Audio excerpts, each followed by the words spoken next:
Henrik Gustafsson was out of trouble in second place when the race was stopped, and the signal we're getting is it's all 4 riders back in, and that really is a surprise because somebody should have come out there.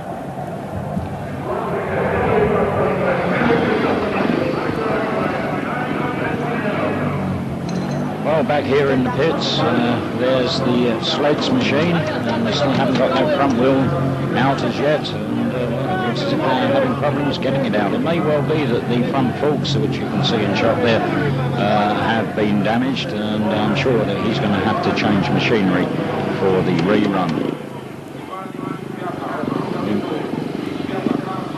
Well, meanwhile, Mark Loram's pit crew also working very hard indeed. It doesn't appear that his machine is damaged too badly. I'm sure that he'll be coming out on his #1 bike for the rerun. Darius Sledge, and meanwhile, I'm sure will be switching bikes. The mechanical crew there, all sorts of problems with that front wheel on his #1 bike. But they'll whip that out and put a new one in. Providing those forks aren't damaged, well, he may be able to use that bike a little later in the meeting. Looking over to the other side of the pits, Mark Loram, well, they seem to be set fair for the rerun, and Darius Sledge, as you can see, just preparing to go out, putting on those protective goggles. They certainly need those, the riders with the shale flying up from the back wheels of their opponents, and Darius Sledge going to come out on his spare bike, I think, for the rerun. Some debate at the moment. Thomas Golovin there helping out. And maybe they feel that the #1 bike will be okay with the change of front wheel. Doesn't appear as if the forks were damaged. If they were, then he certainly wouldn't have been able to use this bike. Yes, he's going to go out on his #1 bike for the rerun.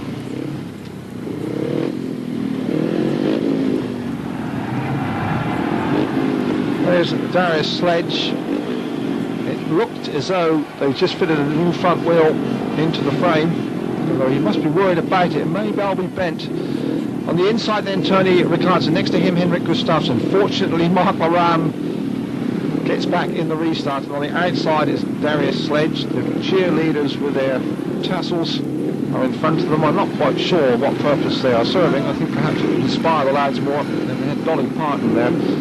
But Darius Sledge is on the outside, and there is Rickardsson, who was in front when the race was stopped. He'll be anxious to repeat that. He's #8 for the second time of asking.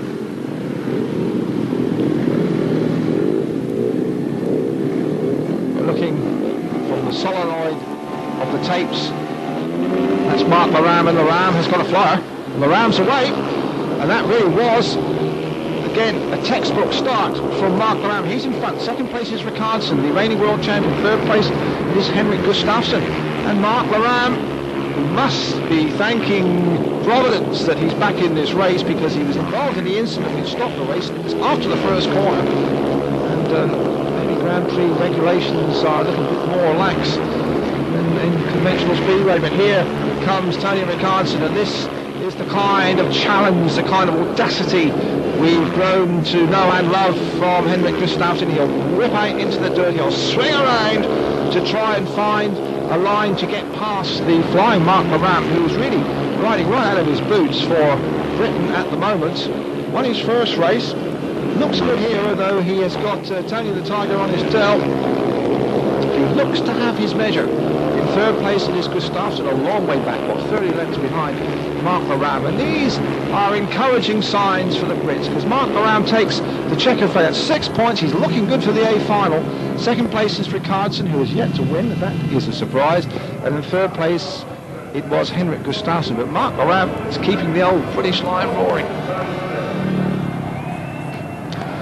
Look at the start again. Lets the clutch go. He's away. The bike rears. He's in control. He just gives the clutch. You can see there a little tickle. Now he grips it down. He knows he's got the drop. Swings across the two dazzling Swedes on his inside. Rickardsson moves up into second place. We can see there he's going to swing out as Loram comes across onto the racing line, and again a lot of dirt. Love to see that. That's what Speedway's all about.